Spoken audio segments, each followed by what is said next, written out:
வணக்கம், என் பேர் சந்திரா நாயக்கு. நான் திருப்பத்தூர் மாவட்டம். கடந்த 6 மாதமாக எக்ஸிமா நோயினாலே பாதிக்கப்பட்டேன். ஃபேஸ்புக்கில் பார்த்து V-Prime மெடிசன் வாங்கி சாப்பிட்டேன். இப்போ எக்ஸிமா எனக்கு 85% நல்லாச்சு. எல்லாரும் வாங்கி சாப்பிடக்கூடிய ஒரு மருந்து. சைடு எஃபெக்ட் ஒன்றுமே இல்லை. எனக்கு எக்ஸிமா பூரணமாய் சுகமான மாதிரி தான்.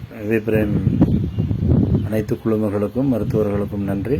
மன உளைச்சலுக்கு ஆளாயிருக்கிற கிரிட்டிக்கல் ஸ்கின் இன்ஃபெக்ஷன்ஸா இருக்கட்டும், எக்ஸிமாவா இருக்கட்டும், சொரியாசிஸா இருக்கட்டும், அதுக்கு எல்லாத்துக்கும் விரைந்த நிவாரணம் கொடுக்கக்கூடிய ப்ராடக்ட் தான் Ayur Raksha skin well food supplementary capsule. வெட்பாலே இருக்கு. இண்டிஜினஸ் ஹெர்ப்னு சொல்லுவாங்க. இந்த ரூவியா கார்டிஃபோலியாங்கிறது என்ன பண்ணும்னா உடம்புல இருக்க டாக்ஸின்ஸை வெளியேற்றும். இந்த மாதிரி ஆன்டி இன்ஃப்ளமேட்டரி விஷயங்கள் இருக்கு. 100% எந்தவித பக்க விளைவும் கிடையாதுங்க. Guaranteed solution for psoriasis. தரமா ஸ்கின்னை குணப்படுத்தக்கூடிய செய்கை இதுல இருக்கு. இதுல உள்ள இன்கிரியன்ஸ் பிளட்டை பியூரிஃபை பண்ணும். அலர்ஜி குறையும், திக்கனிங் ஆஃப் த ஸ்கின் குறையும், மீன் செதில் மாதிரி விழும், அதெல்லாம் இதுல குறையும்.